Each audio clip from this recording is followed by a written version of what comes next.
बोले प्रभु यीशु मसीह की जय हो। बोले चंगा करने वाले यीशु की जय हो। सभी फिर भाई बहनों को जय मसीह की। आइए स्वागत है आज से फिर से एक नई वीडियो में। आज हम आप सभी लोगों के समक्ष एक बहुत ही सुंदर दृष्टांत लेकर के आए हैं, जो आप लोग लूका की पुस्तक अध्याय 7 उसके 36 से 50 वचन तक आप लोग पढ़ सकते हैं, जिसमें बताया गया है कि किस प्रकार से फरीसी के घर में पापन स्त्री को प्रभु यीशु मसीह ने क्षमा किया। हालेलुया।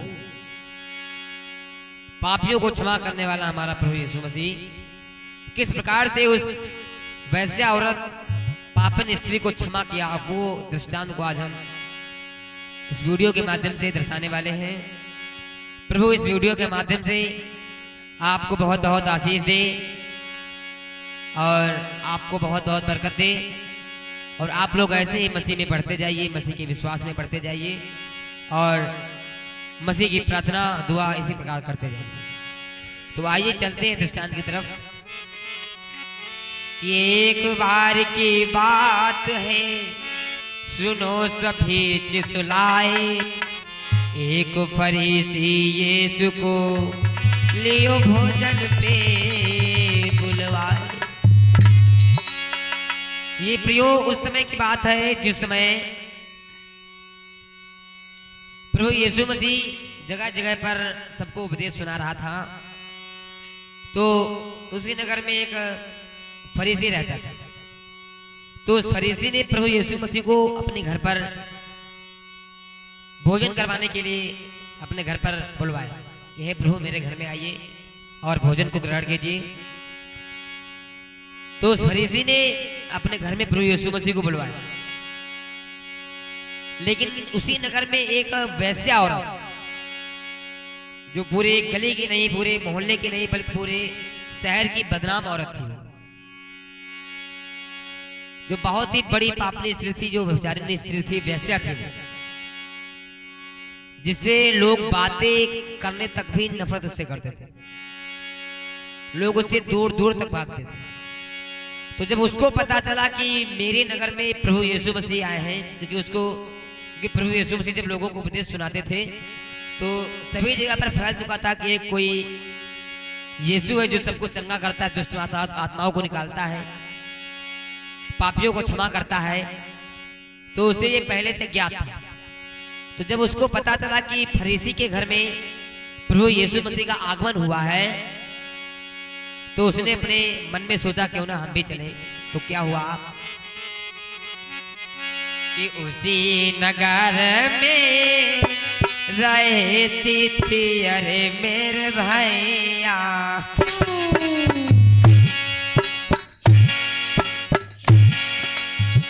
उसी नगर में रहती थी, अरे मेरे भैया,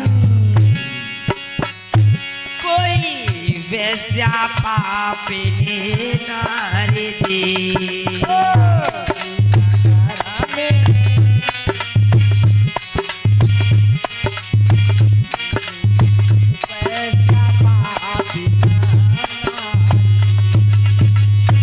और ध्यान से सुनिएगा भैया, अरे बड़े बड़े पाप थे नारी के, अरे मेरे प्यारे,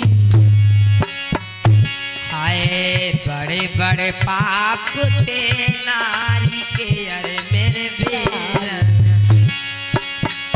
कोई कैसे होए उतार दी।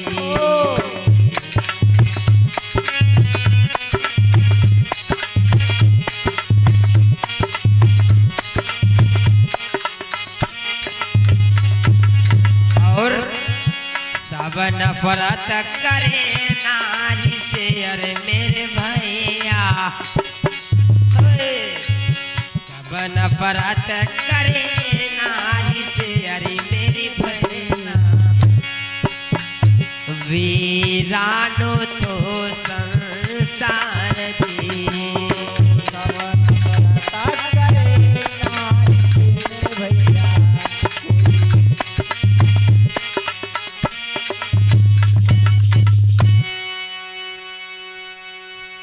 उस स्त्री ने सोचा कि चलो क्यों ना हम भी चलें और प्रभु यीशु मसीह से अपने पापों की क्षमा मांगे,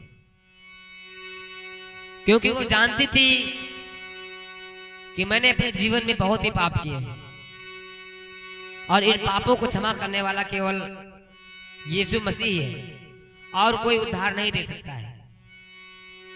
यहाँ पर प्रयोग में एक बहुत ही अच्छी बात सीखने को मिलती है कि जब भी हम अपने पापों से तौबा कर लेते हैं, पापों को अपने मान लेते हैं, पश्चाताप कर लेते हैं, तब समझ लीजिए परमेश्वर में माफ कर देता है। हालेलुया। जब तक अपने पापों को हम मानेंगे नहीं, घुटने टेकेंगे नहीं, तब तक हमारा उद्धार नहीं होगा। तो उस स्त्री ने अपने मन में सोचा और अपने पापों को उसने माना। अब वो स्त्री वहां से चली और फरीसी के घर में पहुंच गई। जाकर के प्रभु यीशु मसीह के पीछे खड़ी हो गई। खड़ी होकर के उसके बाद में बहुत तेज से वो रोने लगी और आगे आकर के वो अपने आंसुओं से प्रभु यीशु मसीह के पैर धोने लगी। और पैर धोते धोते जानते वो क्या कर रही है? वो यही कह रही होगी, क्या कह रही थी भैया? जो हो चुके हैं गुनाह, जो हो चुके हैं गुनाह, वही काफी है रुलाने के लिए। जो हो चुके हैं गुनाह, वही काफी है रुलाने के लिए। बस अब और नहीं चाहिए तेरी रूह को जलाने के लिए। बस अब और न चाहिए तेरी रूह को जलाने के लिए।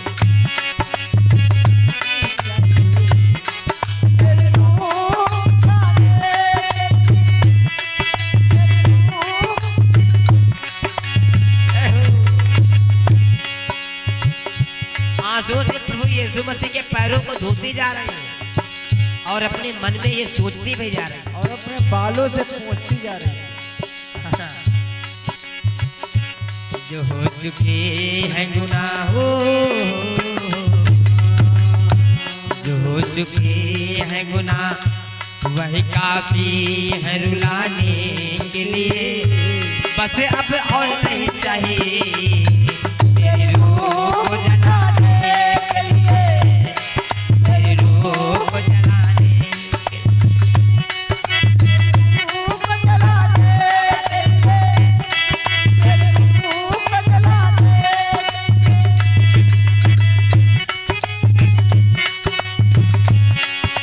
और क्या करे? जिन हसरतों ने हमें अक्सर दिखाया है नीचा, जिन हसरतों ने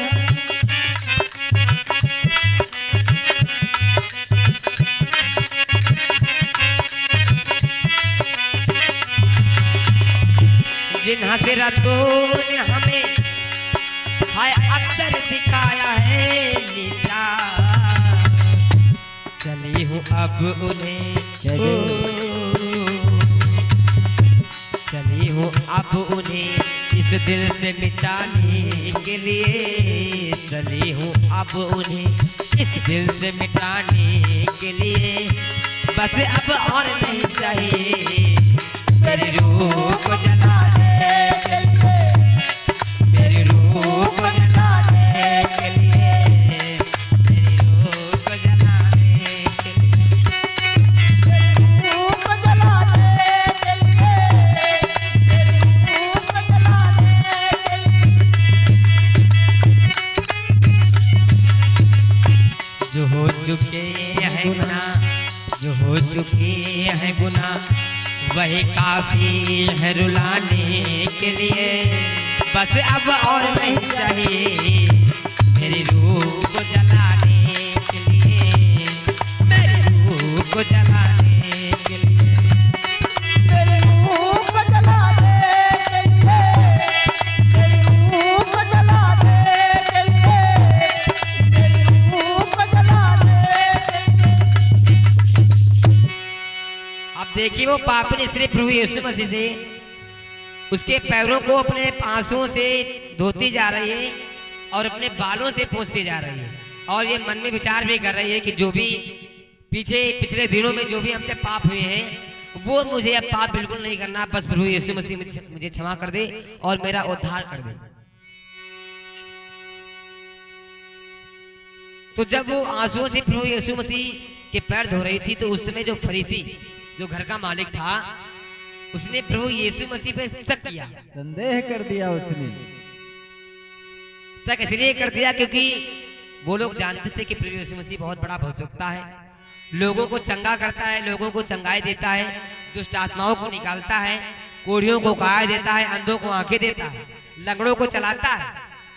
लेकिन ये हमको लगता है प्रभु यीशु मसीह है ही नहीं, क्योंकि अगर वो होता तो ये जान जाता कि ये स्त्री कौन है और इसे अपने बदन को टच भी नहीं करने देता। अगर यीशु मसीह सच में होता, ये सच में अगर कोई भविष्यवक्ता होता तो ये जान जाता कि ये कौन स्त्री है, क्योंकि ये इतनी पापिन स्त्री है, इससे लोग बात करने से भी मुंह करते हैं और इसने अपने बदन को छुआ लिया। अब लेकिन उसने कहा नहीं था ये, उसने अपने सिर्फ मन में ही सोचा था। प्रभु यीशु मसीह जान गया, क्योंकि प्रभु यीशु मसीह हमारा मन की बातों को जांचने वाला है। तन की जाने मन तन के जाने मन के जाने जाने चित्त की चोरी, और वही ईश्वर से क्या छिपो जय के हाथ में जीवन की डोरी। प्रभु यीशु मसीह उस फरीसी के मन की बातों को जान गया और उसने सिमोन से कहा कि हे सिमोन जरा मुझे एक बात बता। तो सिमोन कहने लगा कि हे गुरु क्या बात है बताइए, मालूम होगा तो बताएंगे जरूर। तो प्रभु यीशु मसीह कहने लगा कि एक नगर में एक महायाजक रहता था। उसने क्योंकि प्रभु यीशु मसीह उस समय में दृष्टांतों के माध्यम से बातें करता था, हालेलुया। कोई साफ साफ बात नहीं कहता था। अगर आप लोग उससे समझ गए तो ठीक है, नहीं समझ पाए कोई बात नहीं, दृष्टांतों के माध्यम से वो बात करता था। तो वो कहने लगा कि एक नगर में एक महायाजक रहता था जिसने 2 व्यक्तियों को कुछ रुपए उधार दिए थे। उस महाजन ने 2 व्यक्तियों को कुछ रुपए उधार दिए थे। पहले व्यक्ति को 500 रुपए दिए थे और दूसरे व्यक्ति को 50 रुपए दिए थे। लेकिन महाजन ने क्या किया कि उन दोनों व्यक्तियों पर दया कर दी और उनके कर्जों को माफ कर दिया। अब हे सिमोन तुम मुझे ये बताओ कि कौन ज्यादा मोहब्बत करेगा, कि जिसका 500 रुपया माफ हुआ वो ज्यादा मोहब्बत करेगा या जिसका 50 रुपया माफ हुआ वो ज्यादा मोहब्बत करेगा? आप लोग बताइए।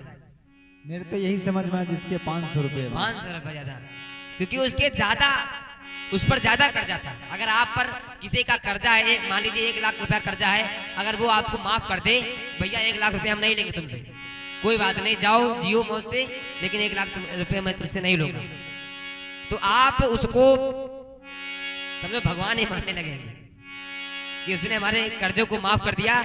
और जब भी वो कहीं आपको दिखेगा तो आप उसका आदर सम्मान करेंगे और आपके और पैर पड़ेंगे, पैर छुएंगे उसके। तो प्रभु यीशु मसीह यही समझाना चाहता था कि इस स्त्री के जो ज्यादा पाप थे वो क्षमा हो।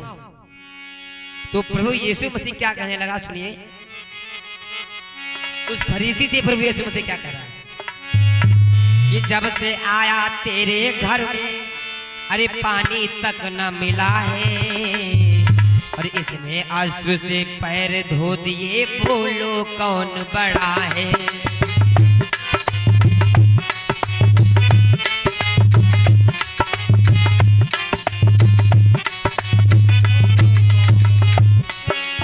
प्रभु यीशु मसीह उस फरीसी से कहने लगा, उस घर के मालिक से कहने लगा कि जब से मैं तेरे घर में आया हूं तूने ना मुझे पानी दिया, पानी तक पूछा, मुझे पूछा भी नहीं कि भैया पानी चाहिए नहीं चाहिए। कोई अपने घर में कोई रिश्तेदार आता है, नातेदार आता है तो उसे कुछ ना कुछ खान पान का इंतजाम किया जाता है, लेकिन आपने तो मुझे पानी तक भी नहीं पूछा।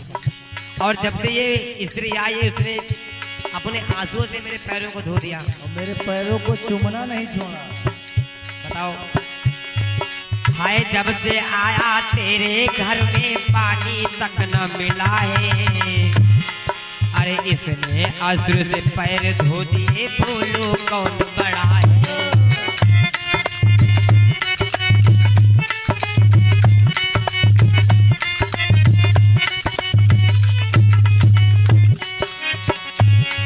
और देखिए, हाय दिया न चूमा तूने गाल पर, इसने पैर को चूमा। अरे दिया न चूमा तूने गाल पर, इसने पैर को चूमा।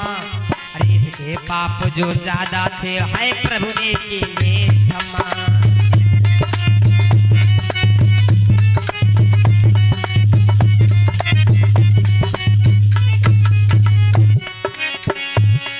बोला प्रभु यीशु मसीह कि जब से मैं तेरे घर को आया, तूने मुझे गाल पर एक चूमा भी नहीं दिया, और लेकिन जब से स्त्री आई, इसने मेरे पैरों को चूमना ही नहीं छोड़ा। हालेलुया। तूने बालों पर न लगाया तेल को मेरे भाई, आए तूने बालों पर न लगाया तेल को मेरे भाई। अरे इसने मेरे पैरों पर दिनों है इत्र लगाई, है इसने मेरे पैरों पर।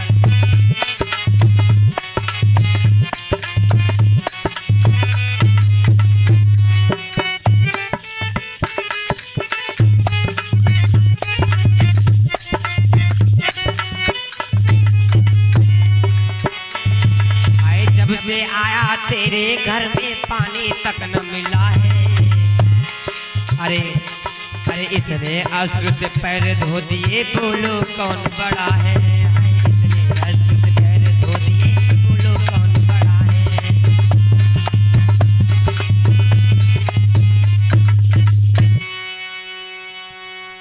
जब इस प्रकार से प्रभु यीशु मसीह ने इस फरीसी को समझाया कि मैं तेरे घर में आया, तूने पानी तक भी नहीं पूछा, ना ही गाल पर चूमा दिया, ना ही तूने मेरे बालों पर तेल लगाया, और तू बता रहा है कि ये पापिन स्त्री मेरे बदन को छू लिया। तो इस प्रकार से उसने दृष्टांत के माध्यम से फरीसी को समझाने का प्रयास किया, और वो प्रभु यीशु मसीह बोला उस पापिन स्त्री से कि जा, तेरे आज से पाप क्षमा हो गए, और आज के बाद कोई पाप मत करना, और अपनी जिंदगी को सादगी पूर्वक जीना। जैसे प्रभु यीशु मसीह ने उसके पाप क्षमा कर दिए और कहने लगे जा और अपनी जिंदगी को सादे पूर्वक जी, तो वैसे ही वो स्त्री जब अपने गलियों में शहरों में गई होगी, तो वो यही गाते हुए गई होगी। क्या भैया? यही गाते हुए गई होगी भैया कि सुन लो मेरे खुदा ने, सुन लो मेरे खुदा ने, हाय मुझ पर करम किया। सुन लो मेरे खुदा ने, सुन लो मेरे खुदा ने, मुझ पर करम किया है। सुन लो मेरे खुदा ने, हाय सुन लो मेरे खुदा ने।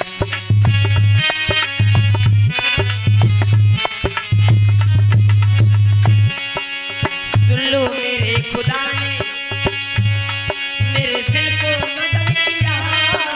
सुन लो मेरे खुदा ने,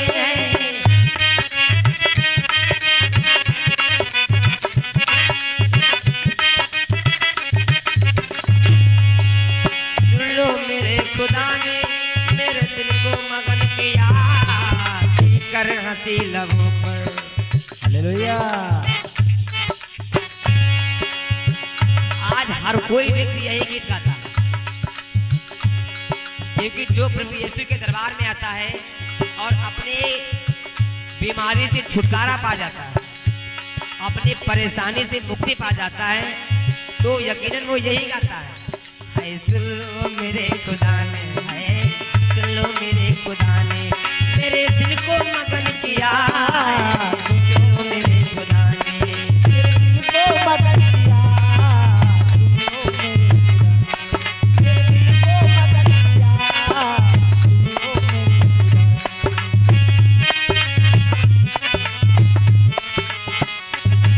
और आंखें भी थी, दिखाई भी देता था, पर मगर आंखें भी थी,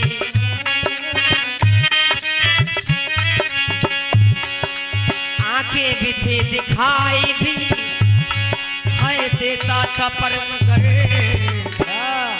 उनकी भी आंखें खोल कर। हालेलुया। इन आंखों से आप लोग संसारिक वस्तुओं को सबको देख सकते हैं, लेकिन इन आंखों से आप लोग वो नहीं देख पाते जो खुदा हमें दिखाना चाहता है। वो आत्मिक चीज आप लोग ऐसे नहीं देख सकते जब तक आप उसके वचनों पर चलेंगे। वो आत्मिक चीज आप लोग तभी देख सकते हैं जब उसके वचनों पर आप लोग चलेंगे और उसकी बातों को मानेंगे। क्योंकि एक पिता का जो पुत्र होता है, जब पुत्र अपने पिता की बातों को मानता है तभी वो पिता के भेदों को जान पाता है, वरना ऐसे नहीं जान पाता। आए उनकी भी आंखें खोल कर, उनकी भी आंखें खोल कर जलवा दिखा दिया, उनकी भी आंखें खोल कर जलवा दिखा दिया।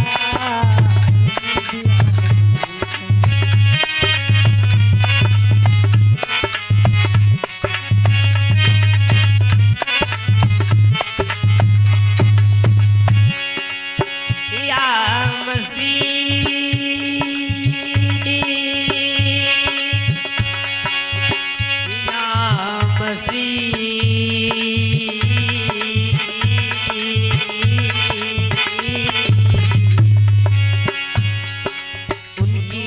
आंखें खोल कर जलवा दिखा दिया, उनकी भी आंखें खोल कर जलवा दिखा दिया है, उनकी भी आंखें खोल कर।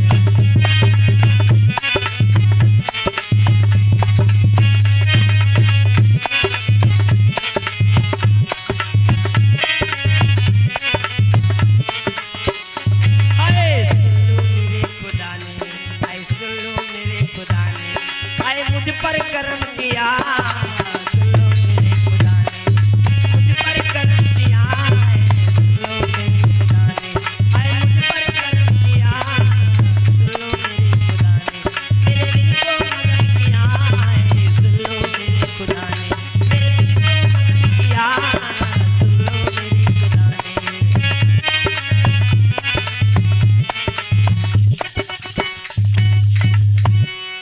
तो इस प्रकार से उस प्रभु यीशु ने उस अपनी स्त्री के पाप क्षमा कर दिए। तो आप लोग इस दृष्टांत से आप लोग सीख सकते हैं, इस कहानी से आप लोग ये सीख सकते हैं कि कोई कितना भी बड़ा पापी हो, कितने भी बड़े बड़े पाप किए हो, लेकिन अगर वो अपने पापों को, अपने गुनाहों को मान लेता है और प्रभु यीशु के दरबार में आता है, अपने घुटनों को टेकता है और कहता है कि हे प्रभु अगर तू चाहे तो मेरे पापों को क्षमा कर सकता है। हालेलुया। और ऐसे नहीं कहना कि आपको अहंकार के साथ में कहना है कि अगर तू चाहे तो मेरे पाप को क्षमा कर सकता है। अगर ऐसे कहोगे तो आपका कुछ नहीं होने वाला जब तक आप उसके चरणों में विनम्रता पूर्वक नहीं कहेंगे हे प्रभु अगर तू चाहे तो मेरे पापों को क्षमा कर सकता है। तो प्रभु यीशु मसीह हमारा बहुत ही दयालु है, वो सब पर दया करने वाला, क्योंकि उसने कहा ही था कि मैं इस धरती पर पापियों के लिए ही आया हूं। क्योंकि जो बिगड़े हुए को सुधार दे वही तो सच्चा ईश्वर होता है। हालेलुया। उसने पापियों को मारा नहीं, ये नहीं कि चाहता तो मार भी सकता था, उसको क्या, लेकिन उसने पापियों को मारा नहीं बल्कि उसको पापियों को गलत रास्ता से सही रास्ता पर ले आया और उनको उद्धार का मार्ग बताया कि उद्धार का मार्ग क्या है। प्रभु यीशु मसीह ने कहा कि सत्य मार्ग और जीवन में ही हूं और जो भी उसको मानेगा वो उद्धार को पाएगा। हालेलुया। वो मरकर भी जिंदा रहेगा। ये तो शरीर तो नासवान वैसे ही है, लेकिन वो वहां पर उसको वो स्थान प्राप्त होगा जो अन्य लोगों को शायद ना हो। तो इसलिए आप लोग अपने गुनाहों की तौबा करें और गुनाहों की माफी मांगे प्रभु यीशु से और उससे हमेशा आप प्रार्थना करते रहें। खुदा आपको बहुत बहुत आशीष देगा और आपके गुनाहों को जरूर माफ करेगा। तो इस कहानी से हमें यही सीख मिलती है और इस कहानी से प्रभु आपको बहुत बहुत आशीषित करे, बहुत बहुत आपको बरकत दे। मिलते हैं ऐसी एक बढ़िया सी जानकारी, बढ़िया सी कहानी के साथ में अगले वीडियो में। तब तक के लिए जय मसीह।